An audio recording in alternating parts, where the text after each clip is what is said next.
Dostlar, bugün 106.3 FM'de değerli aparıcımız, güzel insan Kazım Bey'in verilişinde İşıqlı İstedadlar layihəsi qonaq oldu. Teşekkür edirik sizə Kazım Bey. Sağ olun. Bu cür gözəl, değerli verilişinizin qapılarını, radyonuzun qapılarını bizə açdığınıza görə minnətdaram sizə və rəhbərliyə. Var olasınız. Mən Siz də də sağ təşəkkür olun. edirəm sizə.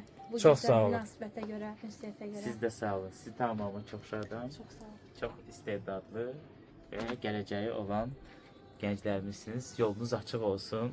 Her zaman da bulduğunuzdayıq radyo olarak. Teşekkür Minnətdaram. ederim. Var olasınız. Sağ olun. Getməz ey könül başımdan sevdası ilk məhəbbətin başımdan sevdası ilk məhəbbətin